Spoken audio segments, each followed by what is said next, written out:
Hello and welcome to a new episode of the Books to Last podcast. For this episode, we're joined by Sarah from the Thoughts of the Reader book blog.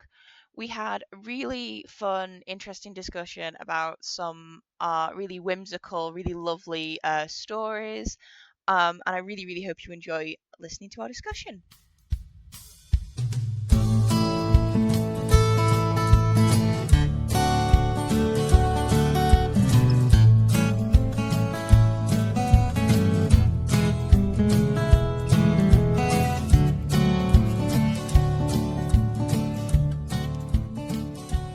Hello, Sarah. Welcome to the Books to Last podcast. And how are you doing today?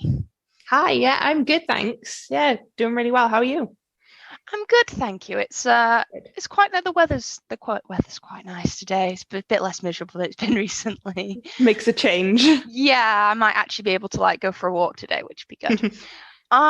So before we start the podcast, we're talking a little bit about me getting caught up in my current read. What are you reading at the moment? At the minute, I'm reading a couple of books for some book clubs on Twitter. So I'm reading Night Books and The Last Spell Breather. So they're both middle grade books. Only a couple of chapters in at the minute, but I'm enjoying both, which is nice. Oh, that's good. I like middle grade stuff occasionally. It's nice to sort of flip between sort of different, because if you read adult stuff all the time, it's a bit heavy going. There's no whimsy. No, there's a lot of great middle grade books as well. Yeah, even ones that came out years ago, just discovering them now. It's quite nice. Yeah, it's a really excellent genre. You've got really great authors working there. Yeah. So, for the benefit of any listeners who haven't listened to the podcast before, the Books Last podcast challenges book lovers to pick the only 5 books they can take with them when cast away forever to an isolated remote location. So basically the 5 books they can't possibly live without and could read over and over again and just continue to love. As part of this, because I have a deep hatred for the idea of sand and desert islands in general, I am giving my guests the opportunity to pick what isolated location they get to be cast away to. If they want to go to a desert island, that is entirely their decision. I don't want to stick them with it, however. So I don't tend to give a lot of preparation time for this one because it's nice to see what just comes to people's mind. But what is your deserted, remote, common, isolated location? It would have to be somewhere in nature. So I'm thinking kind of maybe a cabin, nice mountain view, but with some woods and things. As long as it's got a nice fire inside, somewhere to curl up with a book, I'd be happy. Excellent. The cabin idea is a very popular one. I do like the idea of just a cabin with a nice log burning stove. As you say, mountains, nice and peaceful. No sand to get in the pages. Yes, absolutely no sand. Excellent.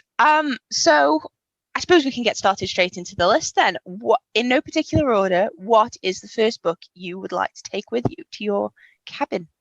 Okay, yeah, I couldn't choose an order at all with these. So I think the first one would have to be Scythe by Neil Shusterman.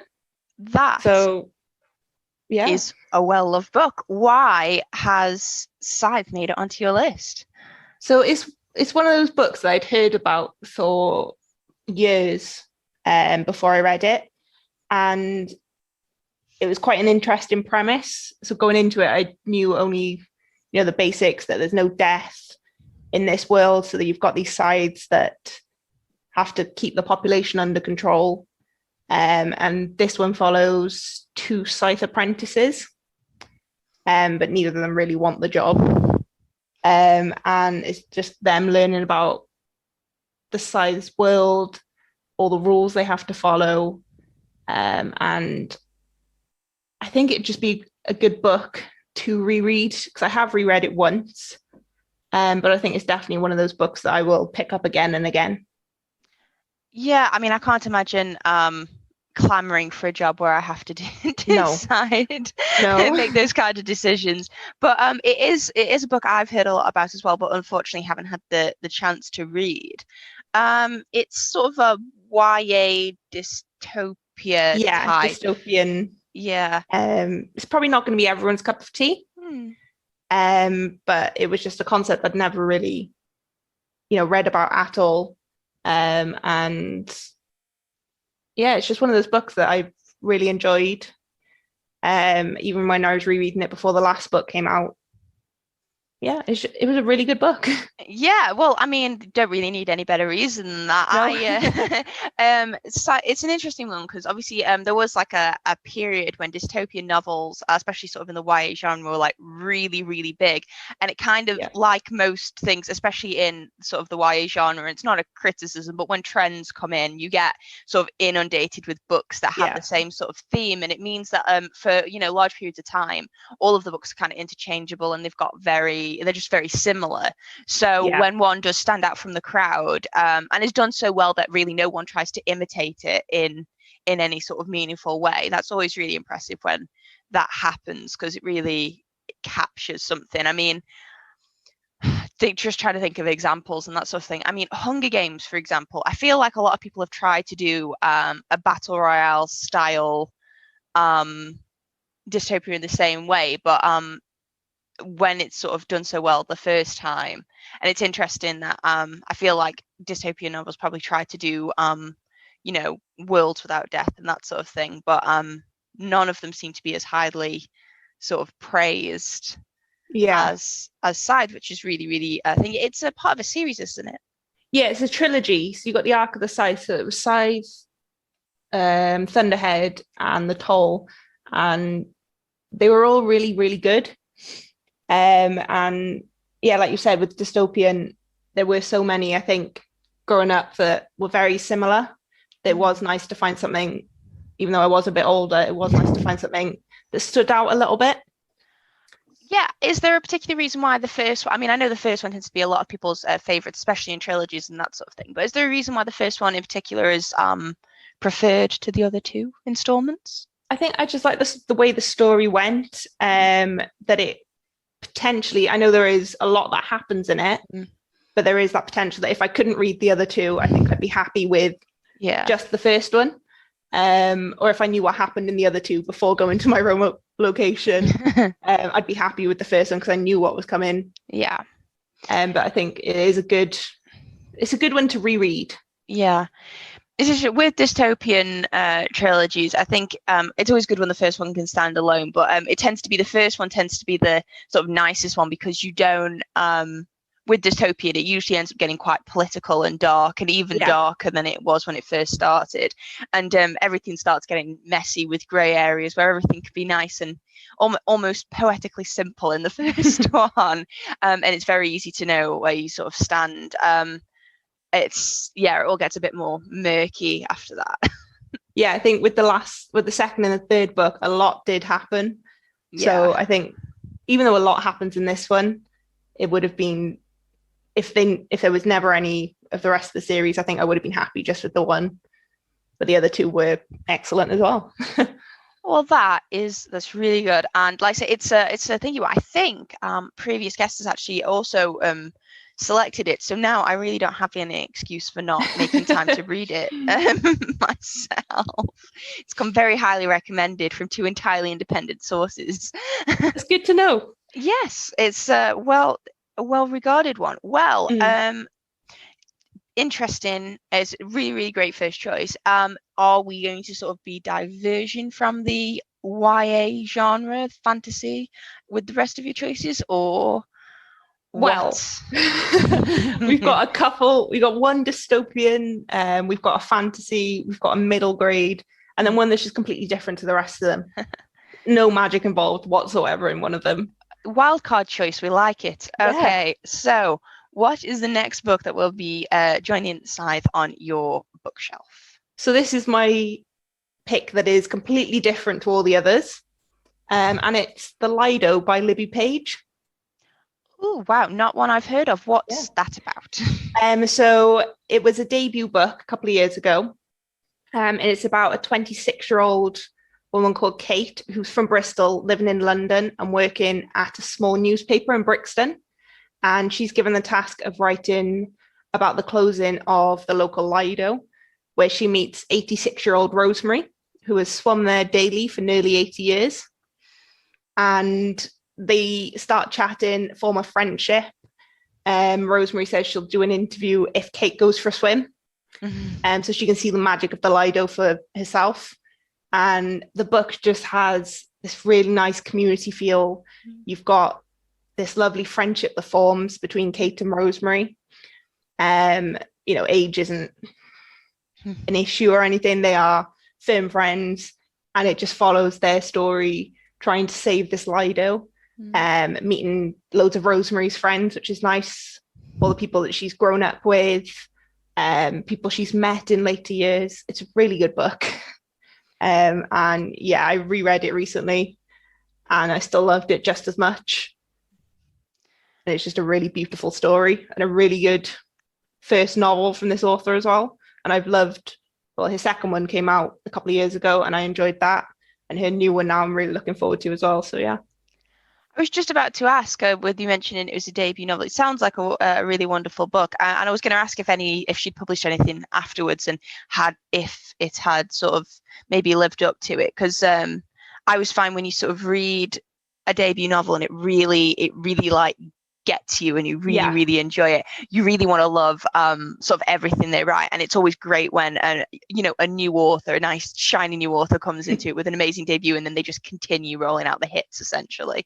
I remember when I read similar theme when I read Natasha Pulley and Stuart Turton for the first time. I just read their first book and I just absolutely adored it, and then every time their name even got whispered around a possible future release, I just got so excited because feel like you need to have a certain level of trust in an author's ability before you pre-order everything that they write. Yeah, I think it's good when you've got an instant pre-order as well. Yes, absolutely. So do her following books, like do they have a similar theme, a similar feel, or are they quite different? So the only other one that was out at the minute is the 24-hour cafe, which is set in a cafe over 24 hours. Nice and self-explanatory. But every section is an hour, so you see what happens in that hour throughout the cafe, and it's actually surprising how much happens in a 24-hour period. And that was really good as well. I really enjoyed that because you saw different people and some of the same people came back, and it was just nice to see this mix of characters. But that was really good as well. And her next one is The Island, I think, and that's out in June, which sounds really good as well. They all sound really good. It's really interesting when authors, because there's a lot of books that are set, in great, grand, sweeping landscapes with huge themes. And when authors take sort of the minutiae of everyday life and they take just very, very ordinary concepts and make them into something really wonderful to read about, that's really, really special. And to be honest, when you said 24-hour cafe, I instant was hit with all these, because coffee shops and cafes, especially ones that are open all hours of the night, I've always really, I love coffee and tea, so instantly they're my ideal location. But it's got a very sort of literary, creative feel to them. I always feel that, when I go into a cafe or something and I see someone there, especially, in the middle of the night with a laptop open, whether it's like a student or someone working, I'm always just instantly intrigued about why they're there, what they're doing. And it sounds really, really interesting. It's a great atmosphere, and that sounds really, really interesting. I know what you mentioned, just going back to the Lido, sort of the friendship between Rosemary and main protagonist, and it just made me think about books that have that friendship of sort of an older, very sort of experienced woman who's lived quite an intriguing life and a full life, striking up a friendship with someone younger who's maybe trying to find their way or just learning things about themselves. It's quite interesting. I really, really I hadn't realized it was something that I enjoyed so much in reading until actually the book I was just reading has got a very similar sort of friendship in it. And it's a sort of fluffy romance novel, so really technically it's about the main protagonist and some other man, but I found myself just as sort of happy to see the development of that friendship, because it's great to see sort of a learning. And older women can often be sort of regarded as sort of almost villains in a lot of Yeah. novels. To see it appreciated is really, really, really good. Yeah, and they both learn from each other as well, which is quite nice. So it's not just Rosemary teaching Kate things, it's the other way around as well. Rosemary starts learning about, with the Lido trying to save it and everything, she's learning about how, a social media campaign would help and things like that. And it's just really nice. And you see a lot of her stories about how her and her husband used to swim there. So her husband George is mentioned a lot, and there's some really nice stories there too. And it's just a really lovely book. And I'm not a big fan of swimming, and it did make me want to dive into a pool. Well, that's the real achievement, isn't it? Like Yeah. I can't remember what it was I was reading, and I can't ski. I have no center of balance, and I'm notoriously clumsy. It's not something that's ever appealed to me. But I remember reading a book and it just making me instantly want to go on a skiing holiday and Yeah. sit in log cabins and all of that stuff. I don't really know anything about skiing, so I don't know what a skiing holiday might entail, but it made me want one, which is really, really what it was the main goal was the thing. But yeah, it sounds like a really lovely book, and honestly, I've noticed my reading tastes have changed quite a bit over the sort of last 12 to 18 months. I've always been a bit of a mood reader, so depending on how I'm feeling very much dictates what kind of book I want to pick up. But I had a lot more tolerance for sort of, I suppose, sadder, darker, maybe slightly more sinister novels before sort of last year. And then as we sort of progressed more into sort of 2020 and even sort of this year, light-hearted, really lovely, life-affirming stories were something that I really, really wanted more of, because it's just nice to have that every now and then, to have a break from all of the bad guys and all of that sort of thing, and get to feel happy for a change. Yeah, it is just it's just one of those books where you're not sure where it's going to go, but it is just a really nice story. And it's just one of those that, would be sort of a good beach read, but I would be happy reading that in my cabin. Oh, absolutely. I think there are very much books that when I read the description of them, I go, yeah, that's not what I'm going to read now, but I'm going to save it for when I go on holiday and I'm sat by a pool, or I'm sat somewhere warm, preferably with a cocktail or a cup of tea, depending on the time of day, and and read that then. So excellent, very, very different turn of events. What will be the third book that joins Scythe and the Lido So in your cabin? the third one would be Beyond the Deep Woods.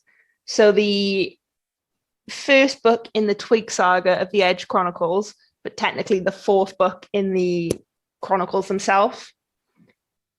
So it's one I read when I was younger and absolutely loved it.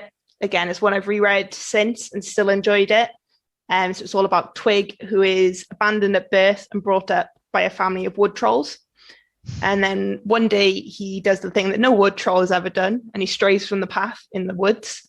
And he then goes on an adventure where he encounters slaughterers, the Banda Bear, Hoverworm, Wigwigs. There's loads of creatures in this book, and they're all illustrated as well, which is really nice. Really nice. And it's Paul Stewart and Chris Riddell, and the illustrations are brilliant all the way through.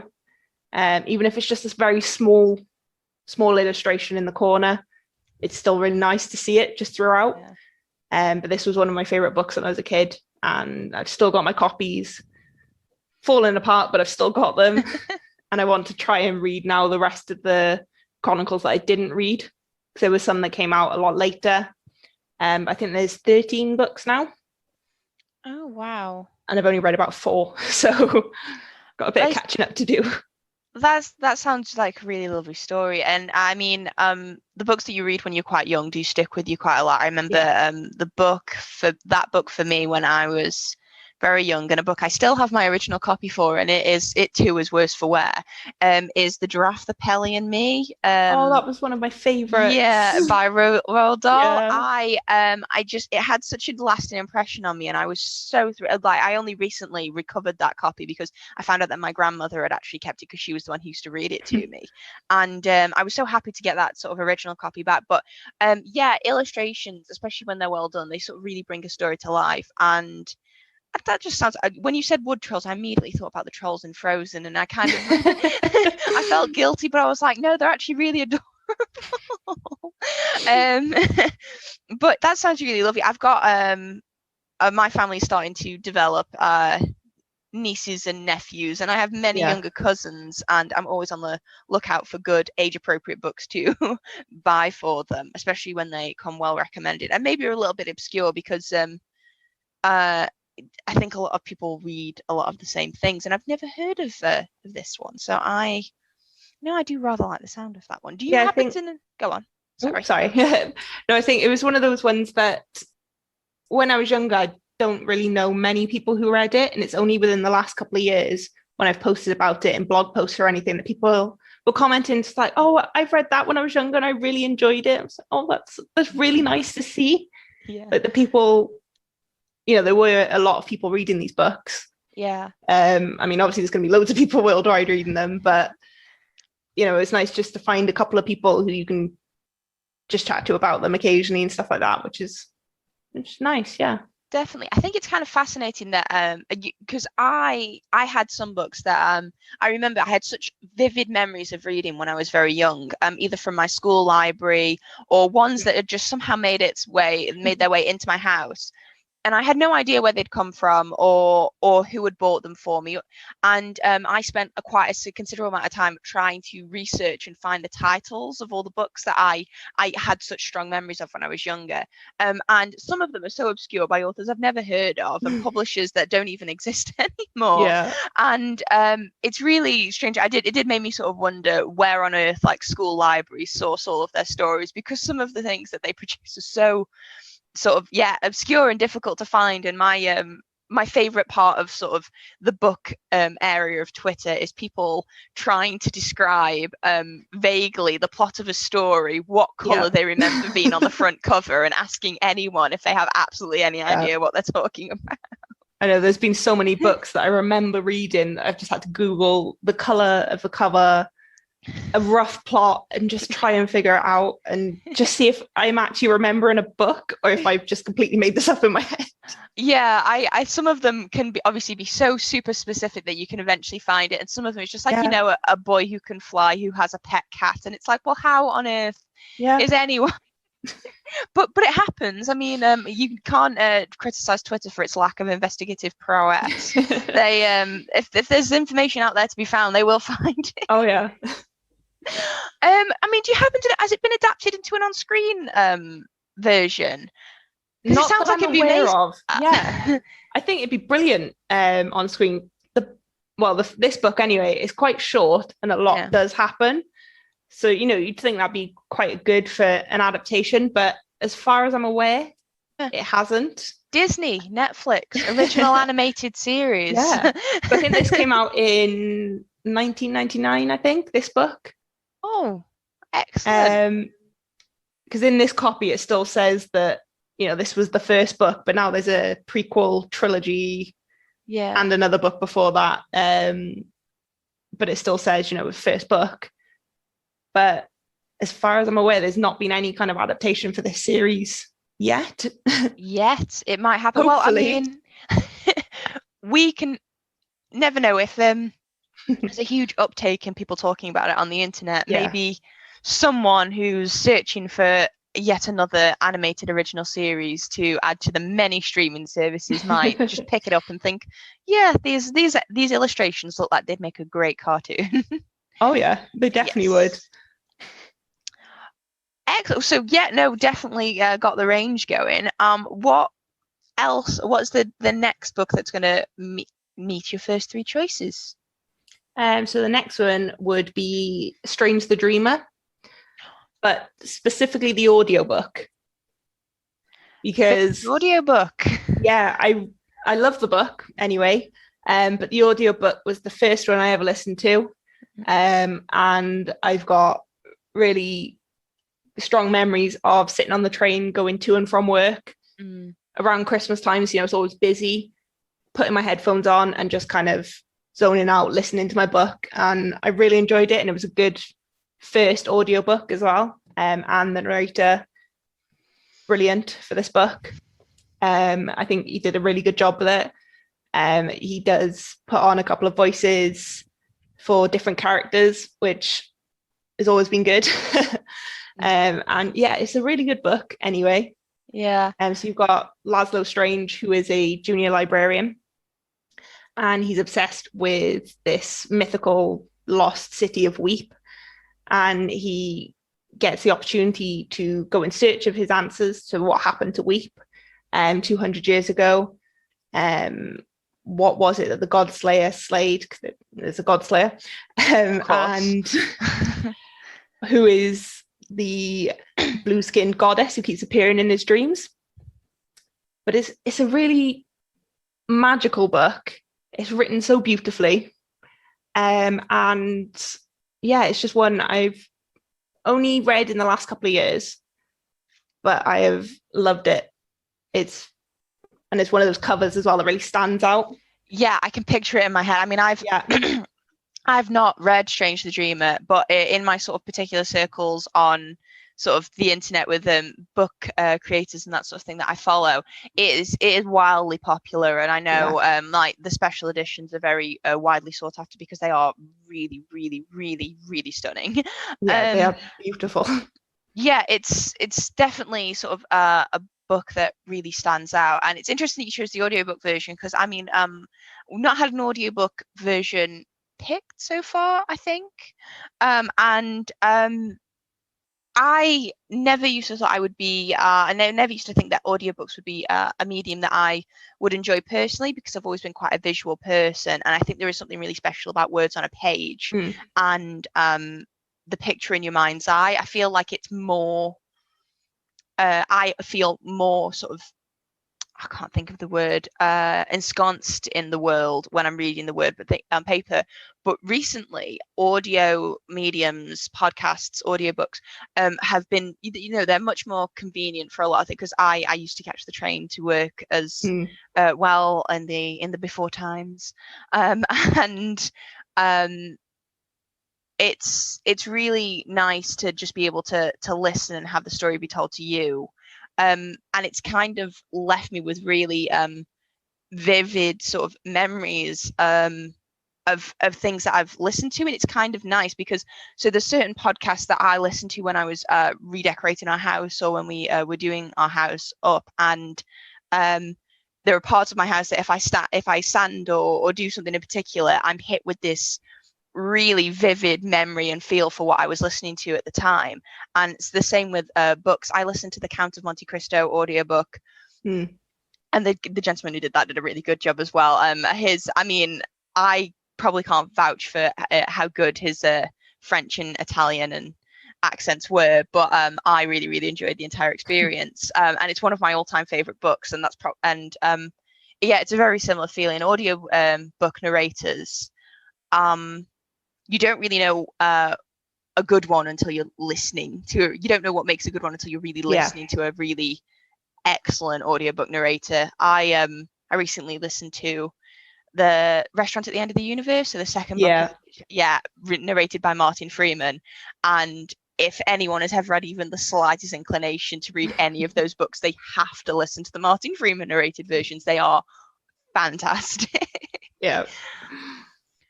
They are some great books as well. I mean, they were probably a contender. But I think just with this, it was just very specific. Like if I could only have 5 books, I would like an audiobook. And I think this one, as much as I love the beautiful hardback edition, I think I'd like to listen to it again. Well, you never know. There are some deals you can get with certain book outlets that when you purchase a copy of a book, you get the audio narration for free. So it may get, who knows. I think it would be quite interesting to see, because audio is definitely making an emergence. Maybe someone needs to just invent some kind of print to audio converter that can just be merged all into one, so you can get all of the formats in one place. Yeah. Was that, I mean, what Strange the Dreamer, because I do know it's quite popular, is there like a reason why it's maybe stood out to you as a book? Was it the first experience of the audiobook? Was it just, the magic and the world of it? Is there something that really just the thing that really makes you drawn to that specific story? I think it's a combination of it being that first audiobook and it really just sparking that love for listening to the books. And I think it is also just how beautifully it is written. I've read all of the other books that Laini Taylor's written now since reading this, and I've loved how they're all written. There's just a really nice way that everything's described. The city of Weep, like you can just see it in your mind, which just everything. It's just a really beautiful book.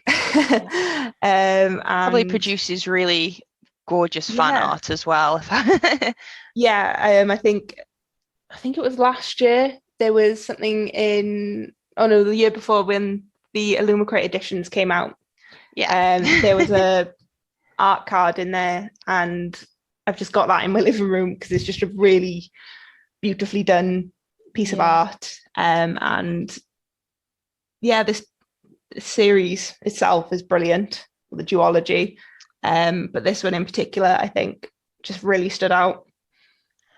Yeah, Laini Taylor's an author I've heard a lot about. Would you say, I mean, Strange the Dreamer, that's your personal favorite of her books? Do all the books tend to deal with like quite a similar theme, or are they all quite different? Because I'm trying to think what other books that she's written, because I know she is very very popular. Yeah, you've got the Daughter of Smoke and Bone trilogy as well. That's the one. That's the other one I was thinking of. So there are kind of gods and monsters in both. So kind of similar. But I just think the characters in this one were brilliant. Like, I loved Laszlo. I thought he was great. Just like a little librarian, apprentice or junior librarian. Loves books. There's so many lines in this about his love for books. And being surrounded by books, which I mean really stood out. It's not many books are very quotable. There are many books that I love very much, but I know I wouldn't be able to pick a specific quote from it and really hold that up. But when there are certain things that sort of stand out, and it is really, really wonderful when that happens. I suppose that's the plus side of having the hobby. I'm one of those people. I don't actually mind the idea of annotating books, not the very pretty ones. They get to stay under, but like a good paperback that you throw about the place and highlight and annotate. I do actually really like the idea of that. And Laini Taylor, honestly, what she needs to do is I don't know if you know Kester Grant, who recently released Court of Miracles. She did a giveaway for a copy of Court of Miracles. So it was just a hardback copy that she had been through, and she'd sort of signed it and she was going to give a dedication at the front to the winner. And she'd also been through with a gold pen, and she'd underlined her favorite quotes. Oh, that's lovely. In the book, and she'd sort of made little notes inside of it, because I mean I think it was her debut novel, so it's very sort of meaningful to her, and she really personalized it as a giveaway item. I really wish I'd won that, but I definitely think it's something that, I mean, I'm sure it's time consuming, but it was something I would encourage all authors to do, because that just sounds like a really lovely bit of memorabilia, and also something that I imagine would be fun for them to do. I've decided it must be fun for them to do as well. Yeah, I think going back over it, and I mean, I know they'd have to read it sort of 1,000,001 times in edits and everything, but I think finding those lines that you really loved writing, I think that would be something that would be nice to see from, some of your favorite books, just having those really standout lines. I think something like this would be like Stranger Dream, it would be brilliant for that. Yeah. There are so many lines in it. I can't think of any off the top of my head right now. Yeah. But there were so many that just stood out when I was reading it. I was like, oh yeah, I love the way that's written. I love the way that sounds. There was just so many in this, so many lines that just were beautifully written. Things that could be embroidered on things, Yeah. those kinds of quotes. Well, that's really great. And coming to the end, what is your final book that would join what has been a really, really interesting, really lovely list? It's very strange mix of books. Well, it's not even just that. I find it really interesting because as you start to sort of get into sort of towards the end of the list, or even when you can see it all together, everyone I've spoken to so far, it's like even the most different books, the most varied books, like the ones there's like a prevailing theme in them, and it kind of I don't know, I suppose indicates character or something. Like it's just very strange, and I think it's definitely a moment in time of like your life at the moment. These are the 5 books that you want, and this may change in even a couple of weeks or a couple of years. It could be a completely different list, or maybe it couldn't. But it's just really interesting just to see that sort of grouping theme. So what is the 5th book? I'm dying to know that draws everything together. The 5th one was going to be something else until last week, because my final book is The Mask Fallen by Samantha Shannon, the 4th Bone Season book, which has just come out. I can't really give too much of a synopsis on this one, as is the 4th book in a series, but this was going to be the 2nd book. I had the Mime Order down as my pick for this one until I finished The Mask Fallen last week, and I think I read it in about 4 or 5 days. Even with working full time, it was just brilliant. It was excellent. I had to sit there at the end. I finished it, I think it was Friday night last week, and I just had to sit there with it for a minute and just kind of process everything that had happened in the last sort of 100 pages. It was beautifully written. Again, there were some lines in there that I loved. Yeah. And I really enjoyed reading this series over the last year. I only read the first one last year, and it's just been a really nice, it's been a good series to read. Yeah. So much has happened, and I can't believe there's going to be 3 more. Well, I was going to say, because so for some reason I haven't followed the Bone Season, but I was under the impression that the series had ended, and or at least the Mask Falling was kind of it was not sort of not overly long away, like not George R.R. Martin level long awaited, but like a fairly anticipated sequel. And even though I'm not sort of it's not a series that I've read, I know it means a great deal to a lot of people, and it's always really interesting to see how the sequels are received, because everyone, especially when you spend so much time with a series, everyone has their very strong feelings about how they think things should work out. And they do maybe project a little bit too much onto what actually happens. But so for you, it completely lived up to the rest of the series and left you wanting even more. It really did. I mean, like I said, initially I was going to go with the 2nd book in the series because I loved the pacing of it, how much more we saw of certain characters, the events of it. I think the first one was excellent. The 2nd book just kind of topped that again. 3rd book was brilliant. But I think the 2nd was my favourite out of those 3. And then I read this one and it was incredible. I loved the setting, the different events that took place, the different characters all the way through. The pacing was excellent as well. I never felt bored. That's one of those ones where you want to sit and read every single page. Yeah, you don't want to stop at all. That's really important in series as well, because there can be times when there's sort of lulls and that sort of thing. But I mean, the massive, it's just so for my benefit and maybe any readers who haven't heard or don't know anything about the series. Obviously, with it being an ongoing series, we'll try and avoid any spoilers. But what is the Bone Season as a series about? What's its sort of driving force? Maybe give us for the first book, and then that kind of maybe people can decide where it goes from there. So it's set in 2049, I believe. So it follows a main character called Paige. And she is clairvoyant, which is sort of outlawed, illegal, but all these people are born clairvoyant. And you know, she's a working criminal. She has an ability. I don't know if I can say what it is, because I can't remember what's sort of mentioned right at the start. Yeah. But she's different. She's got this special. clairvoyant power. Yeah. There's 7 different orders that her boss has divided up. So there's 7 orders, and she's in one of the higher orders. So she's got this ability, and she's taken. In I think it was the middle of the night or something. She's taken because she has this ability and taken to somewhere far away. And that is called the Bone Season. So it's all these clairvoyants get taken. No one knew where they were going initially. So now we're following Paige. We're knowing where people have gone up until this point.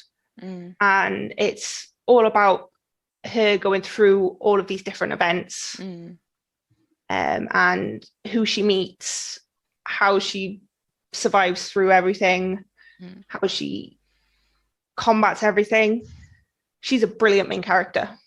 She's a really good character, really well written. Really enjoyed following her story because she has changed so much from book 1 to this book because of, you know, there's so many things that have happened. You do see a massive character development and a growth in the character, and I think that's really good in the series to see that. You can see how she changes from each book through different events, and you can just see what's happened to her, and you can see everything, how everything affects her. It sounds really, really, and I know Samantha Shannon is she is an author who's I do have a couple of her books because I've been wanting to read them forever. The Priory of the Orange Tree, I'm not going to lie, I knew I wanted to read it the second I saw the cover. I didn't need to know anything about what went inside. It scared me picking that up, but it was so worth it. Yeah, it was one of those, it was just a cover that I looked at and I was like, I know I need to read this book. I don't need to know what it's about. Even though it's like 900 pages, it is worth it. Oh yeah, I've got like I can just see it out of the corner of my eye. It is a wedge. It's quite a significant size book. I think I'm gonna have to listen to the audiobook just so I don't get overfaced by the number of pages. I had to switch to the Kindle version because of holding it. It was just getting that font's not as big as I wanted it to be. No.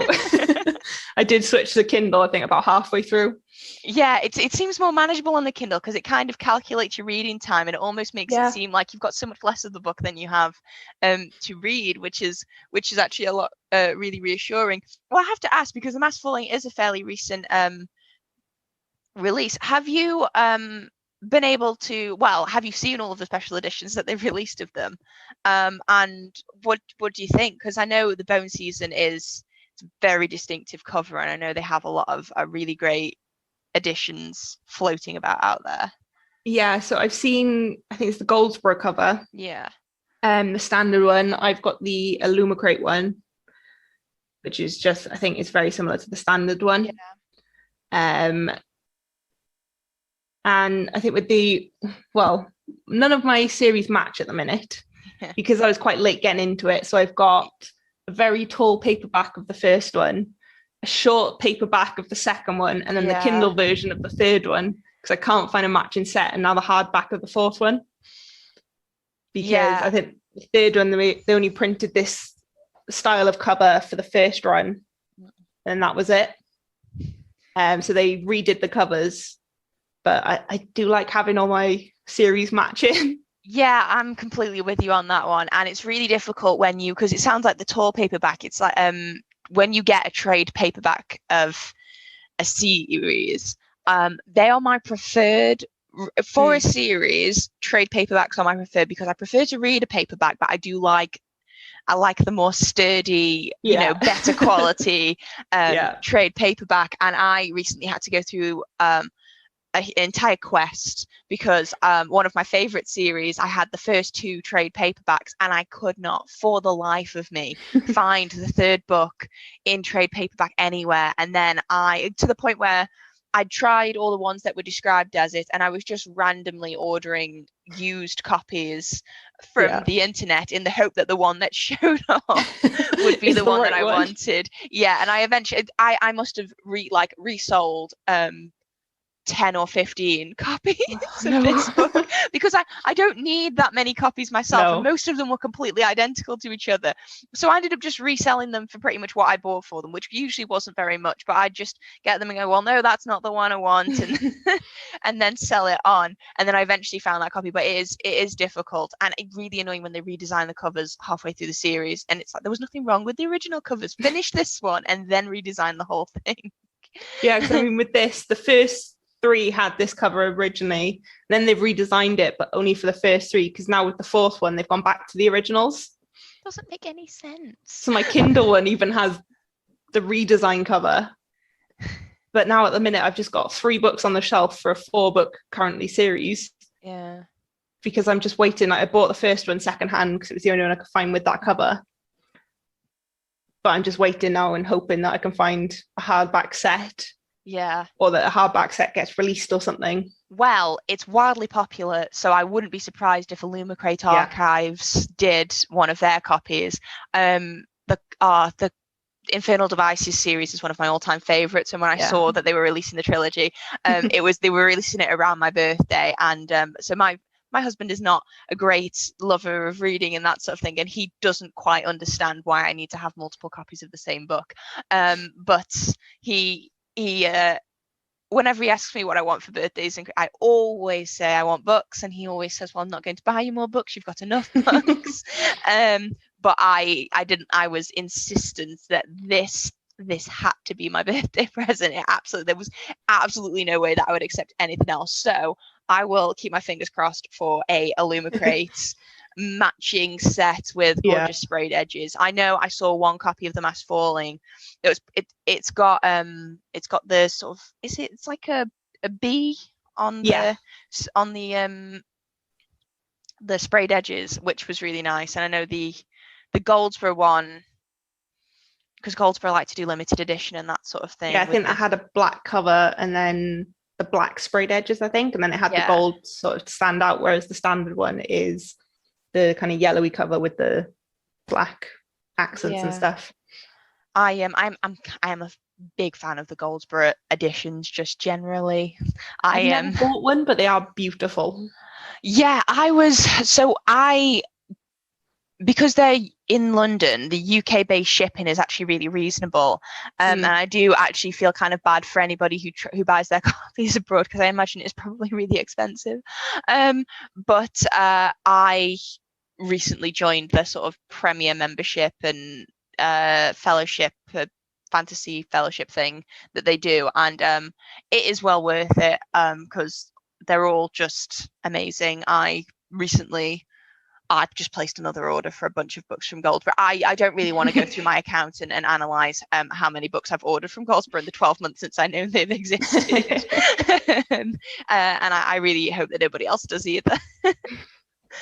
Well, it's kind of interesting because most of the stuff has so far. We've had a new entry, as in like a very recent read that is just cut above the rest and shot straight into the top 5 spot. And even more interesting when it's an installment of the series outside of the first one, because I know the first one always has a special place. It introduces you to those characters, and it's always simpler in a way that none of the ones afterwards are. But so exciting to know that the Bone season is continuing.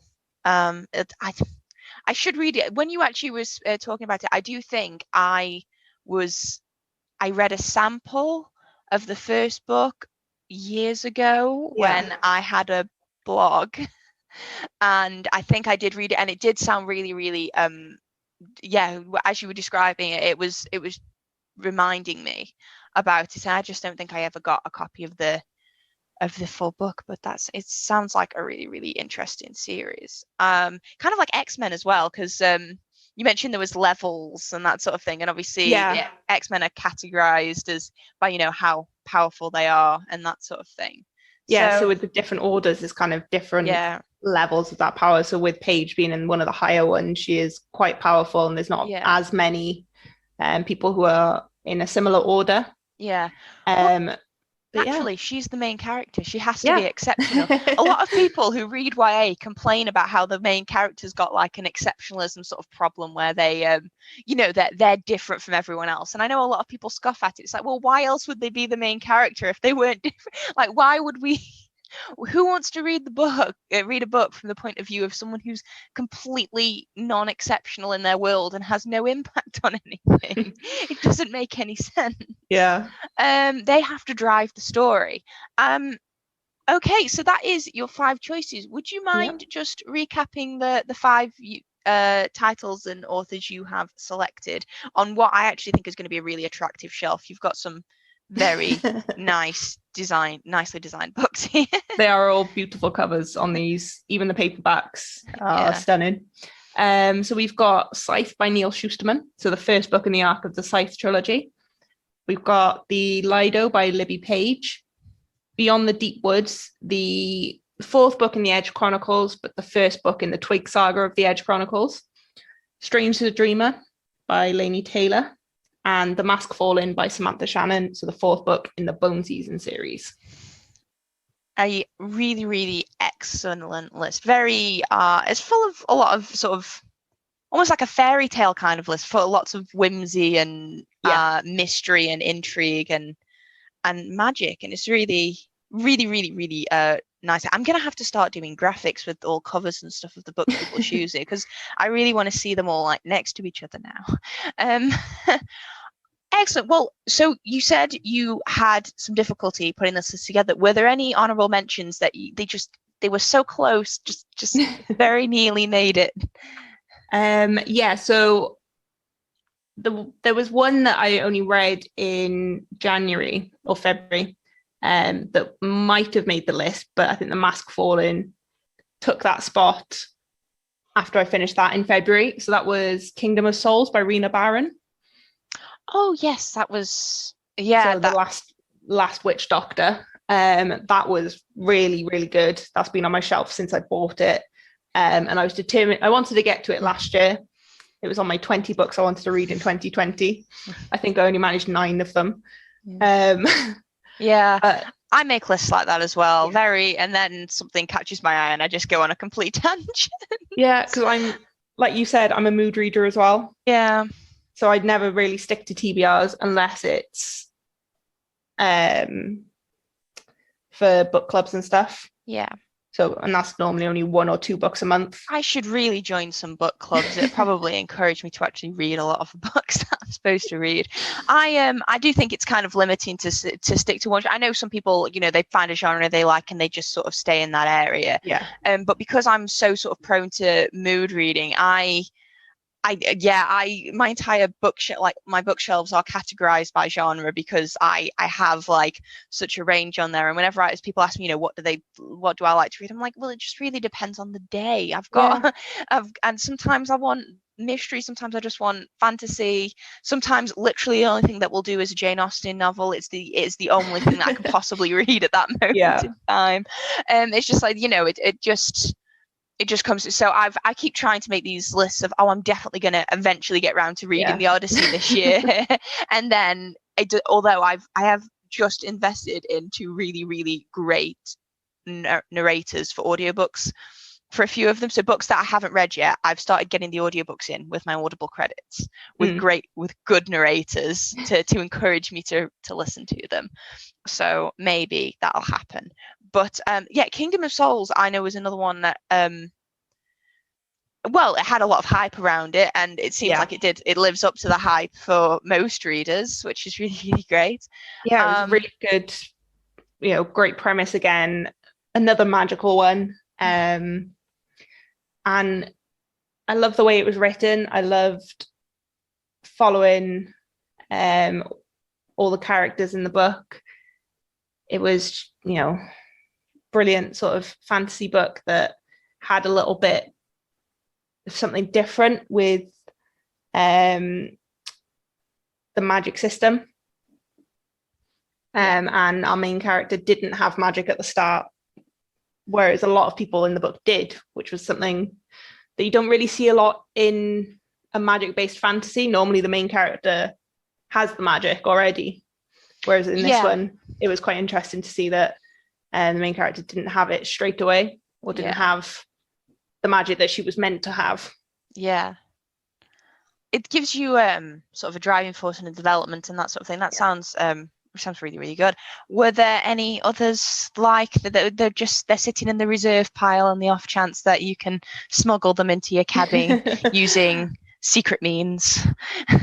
Any of the Faraway Tree books by Enid Blyton, because my parents used to read those to us when we were younger, and they'd read them when they were younger, and they've always just been some of the those really nice comfort books that I've always had on my shelf. Yeah. And I have loads of memories of my parents reading them to us. Yeah. I know my sister-in-law's got she's got sets of sort of the Secret Seven and that sort of thing that she holds very dearly because of sort of childhood. Enid Blyton is one that kind of passed me by, but it's just iconic, isn't it? Like it says something that generally speaking they've not changed the style of the covers of books because they're so sort of timeless, and even when someone looks at them and thinks, oh, they look maybe a bit retro or old-fashioned, it's not sort of distastefully so. It's that's an Enid Blyton book, that's what an Enid Blyton book looks like, and it's so iconic that it's managed to sort of stand the test of time, and they're still rolling out Enid Blyton books. And I think you'd always recognize those covers because they always have very similar, you can always recognize the characters, especially on the Faraway Tree books. And because it was always about what the land at the top of the tree was, it was always that mystery of what's going to be there, are they going to get back, and they were always just really fun reads when I was a kid, and they're ones that I think I'll always have on my shelf. Ones to share with other young people and make sure that they keep getting shared out, because that's one of the things with a lot of the sort of books. One of the reasons I buy books for sort of the young people in my life is I just think it'd be a shame if those stories died away or people stopped reading them, because I just think there are some things that you can't just leave in the past. But that's really great. Were there any more honorable mentions before we?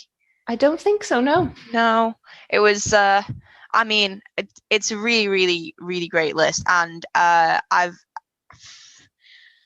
have so much respect for everybody who's done this list so far. I haven't attempted it, and I think I'm gonna struggle quite a bit. It took me about a week to figure out what books I wanted to finalize on this. The short listing, and I mean, like I say, I've not even contemplated it because I know I'd have to sort of resort to going through my sort of Goodreads and my actual bookshelf and that sort of thing, and I know my list would just end up ridiculously long, and I'd have to do a great deal of editing. But, well, thank you so much for talking with me about your list and sharing all these wonderful stories. It's been so much fun. If any listeners wanted to, say, listen to your other book recommendations or follow you elsewhere, where might they find you? So on Instagram, it's Thoughts of the Reader. On Twitter, it's Sarah_TOTR because Thoughts of the Reader was too long. Twitter does that. I think I got halfway through and I was like, oh no. So I just had to adapt it a little bit. And the blog is just Thoughts of the Reader on WordPress. Excellent. That sounds really great, and I recommend every listener go and check those out. I did myself, and Sarah's a great follow. Always, Thank you. always nice to see content that I love in feed. If listeners wanted to follow the podcast on social media, we're at Books to Last Pod on Instagram, Facebook, and Twitter, because Books to Last Podcast was too long for Twitter. By I think about one character. I remember being really irritated. Yeah. So yeah, you can follow the podcast at Books to Last Pod, and you can subscribe on your preferred podcast provider, including Apple Podcasts. Should be Spotify by the time this comes out into the world, which I'm very excited about, because Spotify is my preferred podcast provider. But yes, listeners, thank you so much for listening. Sarah, thank you so much for joining me. Thank you for having me. So much fun. And until next time, bye for now. Bye.